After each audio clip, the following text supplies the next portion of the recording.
सरकारी खरेदी केंद्रांवर दराअभावी शेतकऱ्यांनी फिरवली पाठ. कांदा खरेदीचं 2 लाख टनाचं उद्दिष्ट हुकलं.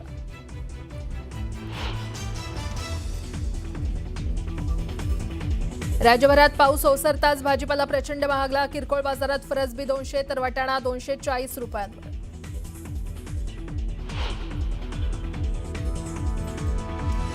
देशांतर्गत विमान प्रवाशांमध्ये विक्रमी वाढ. इंडिगो कंपनी बाजारात अव्वल तर मुंबई विमानतळ वक्तशीरपणात पिछाडीवर.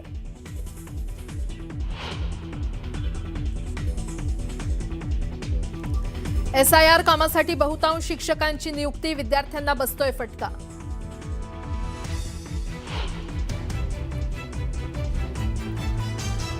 राज्यातील 225 ST डेपोंचा होणार पुनर्विकास. PPP मॉडेलच्या माध्यमातून करणार विकास.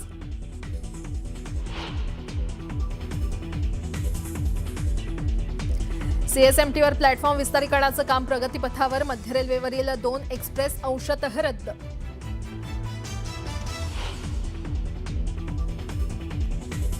महाराष्ट्रात 9वी 10वीत शाळा सोडण्याचं प्रमाण अधिक. UDAS प्लसच्या अहवालातील धक्कादायक माहिती.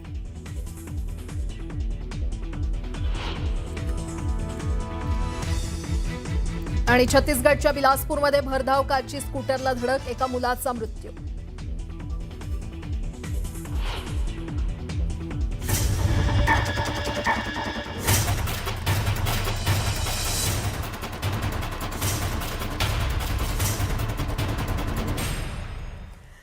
मुलुक महाराष्ट्राला सुरुवात करूया. ऑपरेशन टायगर नंतर राज्याचे उपमुख्यमंत्री आणि शिवसेना मुख्य नेते एकनाथ शिंदे आज दिल्ली दौऱ्यावर आहेत. आज दुपारी एकनाथ शिंदे दिल्लीमध्ये दाखल होणार आहेत. शिंदे दिल्लीमध्ये दाखल झाल्यानंतर केंद्रीय गृहमंत्री अमित शहा यांची ते भेट घेतात का हे पाहणं महत्त्वाचं ठरणार आहे. ठाकरे गटातील 6ही खासदारांनी शिवसेनेचा धनुष्यबाण हाती घेतल्यानंतर शिंदेंच्या या दिल्ली दौऱ्याला महत्त्व प्राप्त होतंय. भाजपचे आमदार सुरेश धस यांनी शरद पवार यांच्या राष्ट्रवादीचे नेते जयंत पाटील यांना थेट इशारा दिलाय. जयंत पाटील यांनी माझ्या नादी लागू नये, मला डिवचल्यास सोडणार नाही असा इशारा सुरेश धस यांनी दिलेला आहे. महाविकास आघाडीच्या सरकारच्या काळातील जलसंपदा विभागातील कामांच्या मुद्द्यावरून सुरेश धस यांनी जयंत पाटलांना चांगलंच धारेवर धरलं.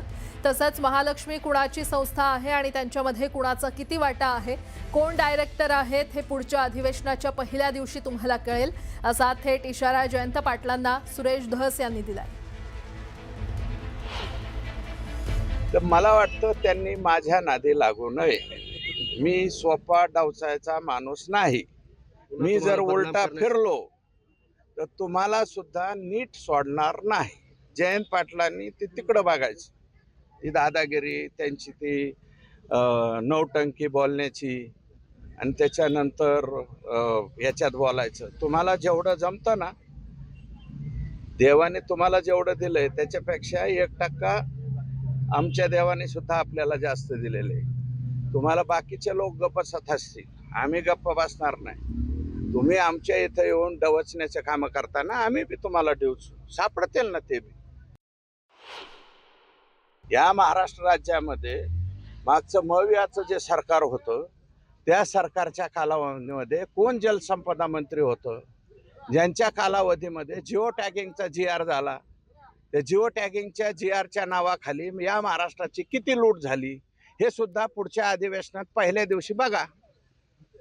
हे महालक्ष्मी सारखी कोणाची संस्था आहे, कोणाचं रजिस्ट्रेशन आहे, त्याच्यामध्ये कोणाचा किती वाटा आहे, कोण डायरेक्टर आहेत हे सुद्धा पहिल्या दिवशी कळल. ते म्हणले ना पहिल्या दिवशी हे कळल, तर हे बी पहिल्या दिवशी कळल जयंत पाटलांना.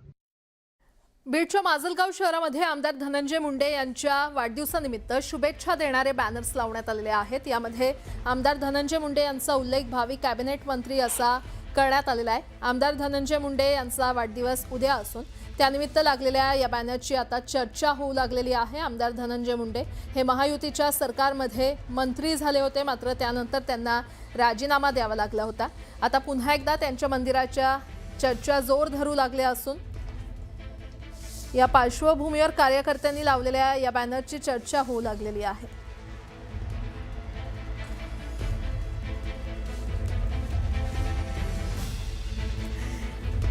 उद्धव ठाकरे 18 जुलैला नागपूरच्या रामनगर श्रीराम मंदिर परिसरात राम रक्षा आंदोलन करणार आहेत। दरम्यान या आंदोलनानंतर भाजप त्याच मंदिर परिसरात महायज्ञ करणार असल्याची माहिती समोर आली आहे। ठाकरेंच्या राम रक्षा पठणाला उत्तर देण्यासाठी भाजपकडून त्याच मंदिर परिसरात मुख्यमंत्री देवेंद्र फडणवीस यांच्या वाढदिवसानिमित्त 22 जुलैला लक्ष्मी नृसिंह महायज्ञ केलं जाणार आहे। अयोध्येतील राम मंदिर दानचोरी प्रकरणाच्या विरोधात आधी ठाकरेंनी मुंबईत रामरक्षा आंदोलन केलं, त्यानंतर संघाच्या बालेकिल्ल्यात ठाकरे आंदोलन करणार आहेत, तर भाजपनं महायज्ञाच्या माध्यमातून प्रत्युत्तर देण्याची तयारी केली आहे। अयोध्येतील राम मंदिरात झालेल्या चोरीच्या निषेधासंदर्भात आता उद्धव ठाकरे नागपूरमध्ये 18 तारखेला रामरक्षा पठण करणार आहे। नागपूरच्या रामनगर मंदिरामध्ये हा सगळा राम रक्षा पठणाचा सोहळा होणार आहे। आता याला प्रत्युत्तर देण्याची तयारी देखील भाजपने केलेली आहे। त्याच मंदिरामध्ये 22 तारखेला जे आहे ते भाजपकडून यज्ञ देखील केला जाणार आहे।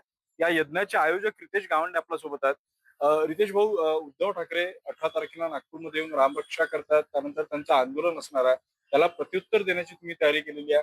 कशा पद्धतीने तुमचं हे सगळं आंदोलन असणार? खऱ्या अर्थाने हे यज्ञ जे आहेत, माननीय आमचे नेते देवेंद्रजी फडणवीस साहेब यांच्या जन्मदिनानिमित्त संदीपजी जोशी याचे संयोजक आहेत, त्यांच्या माध्यमातून हे यज्ञ पूर्ण आपण करतोय। उद्धव ठाकरेजींना हे सुद्धा सांगणार आहेत की उद्धव ठाकरेजी, आज तुम्हाला राम आठवत आहे, याच्यापुढे तुमचा राम गेला कुठे होता। खऱ्या अर्थाने हिंदुत्वाच्या साठी ज्यावेळेस तुम्ही युती तोडली त्यावेळेस पासूनच तुमचं हिंदुत्व तुटलं आणि हिंदुत्वाच्या विरोधी सोबत जाऊन तुम्ही तुमची बाकीची चूल मांडली आणि या महाराष्ट्राला जनतेला धोका दिला। बरं, आता तुम्ही त्याच मंदिरामध्ये हे महायज्ञ करताय, त्यामुळे हे उद्धव ठाकरेंच्या आंदोलनाला प्रत्युत्तर असं समजायचं? मला असं वाटतं की त्यांना प्रत्युत्तर द्यायची काही गरज नाही। महाराष्ट्रातील 14 कोटी जनतेला हे चांगल्याने माहिती आहे खऱ्या अर्थाने हिंदुत्वाचं रक्षण करते कोण, हिंदुत्वासाठी कोण लढताय। आणि ज्यावेळेस उद्धवजींनी एक चूक केली तेव्हापासूनच उद्धवजींनी हा हिंदूचा विषय सोडलेला आणि ते दुसऱ्या विरोधी पक्षाच्या लोकांसोबत जाऊन भेटले। त्यामुळे त्यांना माहिती आहे की हिंदू विषय जो आहे, हिंदू समाज जो आहे, तो आता आपल्या पाठीशी उभा राहिलेला नाही। त्यांनी विधानसभेतही बघितलं, महानगरपालिकेने याच्यामध्ये बघितलं आणि जनतेतला त्यांच्याबद्दलचा रोष सुद्धा बघितलेला आहे। ज्यावेळेस आमच्या खासदार त्यांच्या घरासमोर आपल्या हनुमान चालीसा पाठ करण्याचा प्रयत्न करतो त्यावेळेस त्यांनी तो सुद्धा करू दिला नाही। याच्यावर उद्धवजींची मानसिकता आपल्याला कळते। नक्कीच आपण पाहतोय की उद्धव ठाकरे यांच्या रामरक्षा आंदोलनाला प्रत्युत्तर देण्याची जी आहे ती भाजपकडून तयारी केलेली आहे आणि मोठ्या प्रमाणात त्याच रामनगरच्या मंदिरामध्ये जे आहे ते यज्ञ करून उद्धव ठाकरे यांच्या आंदोलनाला जे आहे ते प्रत्युत्तर भाजपकडून दिलं जाणार आहे। उदय तिमांडे, न्यूज 18 मराठी, नागपूर। पुढची बातमी पाहूया। शिवसेना उद्धव ठाकरे यांच्या संसदीय पक्षाकडून फुटीर खासदारांना पत्र देण्यात आलेलं आहे। तुम्ही एकनाथ शिंदे यांच्या पक्षात विलीन झाल्याचं बातम्यांच्या माध्यमातून समजल्याचा पत्रात मुद्दा उपस्थित करण्यात आलेला आहे। तुम्ही एकनाथ शिंदे यांच्या पक्षात विलीन झाल्याचं चित्र निर्माण केलं जात असल्याचा मुद्दा मांडलेला आहे। तर घटनेच्या कलम 10 अंतर्गत तुम्हाला कुठल्याही पक्षात विलीन होता येणार नसल्याचं पत्रामध्ये मुद्दा उपस्थित केलाय। सोबतच शिवसेना उद्धव बाळासाहेब ठाकरे पक्षानं मूळ पक्ष म्हणून विलीनीकरणाला मान्यता दिली नसल्याचं देखील हा मुद्दा उपस्थित केलेला आहे। कायदेशीर लढाईच्या अनुषंगानं या पत्राला आता महत्त्व प्राप्त झालंय। या क्षणाची मोठी बातमी आपण पाहतोय, तर शिवसेना उद्धव ठाकरे यांच्या संसदीय पक्षाकडून फुटीर खासदारांना पत्र पाठवण्यात आलेलं आहे आणि या संदर्भात अधिक माहिती देत आहेत माझे सहकारी प्रशांत लीला रामदास आपल्यासोबत जोडले गेलेले आहेत। प्रशांत, महत्वाचं म्हणजे ज्या पद्धतीने शिवसेना उद्धव बाळासाहेब ठाकरे पक्षातील 6 खासदार हे शिवसेना पक्षात जाण्यासंदर्भात जोरदार चर्चा होता आणि त्या संदर्भातले फोटो देखील पुढे आले होते आणि त्यावर दावा देखील पत्रकार परिषदेच्या माध्यमातून एकनाथ शिंदे आणि इतर खासदारांनी केला होता। याच मुद्द्यांवरून आता शिवसेना उद्धव बाळासाहेब संसदीय पक्षाच्या फुटीर खासदारांना पत्र पाठवण्यात आलेलं आहे आणि खास करून जर तू एकनाथ शिंदे याच्या पक्षात विलीन झाल्याचं बातमी आम्हाला कळाल्याचं त्यांनी देखील पत्रात म्हटलेलं आहे। त्यांनी म्हटलंय की एकनाथ शिंदे यांच्या पक्षात विलीन झाल्याचं चित्र निर्माण केलं जात असल्याचा मुद्दा जो आपण मांडला जात आहे तो घटनेच्या कलम 10 अंतर्गत तुम्हाला कुठल्याही पद्धतीने पक्षात विलीन होता येणार नाही असल्याचं त्यांनी स्पष्ट केलं आहे। सोबत त्यांनी शिवसेना उद्धव बाळासाहेब ठाकरे हा पक्ष जो मूळ पक्ष आहे याला विलीनीकरण मान्यता दिली नसल्याचा देखील मुद्दा यांनी उपस्थित केलेला आहे। त्यामुळे या पत्राला आता कायदेशीर लढाईला अतिशय महत्त्व प्राप्त झालेलं आहे। सुप्रीम कोर्टामध्ये या संदर्भातली लढाई सध्या सुरू आहे। शिवसेना आणि शिवसेनेचं निवडणूक चिन्ह जे आहे धनुष्यबाण हे कोणाच्या हक्काचं या संदर्भातली देखील सुप्रीम कोर्टात सध्या सुनावणी सुरू आहे। केंद्रीय निवडणूक आयोगाने जरी एकनाथ शिंदे यांना शिवसेना पक्ष आणि शिवसेनेचं निवडणूक चिन्ह धनुष्यबाण त्यांच्या कोर्टाच्या हवाली जरी केलं असलं तर त्या निर्णयाला देखील सुप्रीम कोर्टात आव्हान दिलं आहे. त्यामुळे आता त्याच निर्णयामध्ये हे देखील पत्र समाविष्ट केले जाण्याची शक्यता व्यक्त जात आहे. त्यामुळे आता या संदर्भातली कायदेशीर लढाई प्रारंभ झाली आहे असंच म्हणावं लागेल आपल्याला.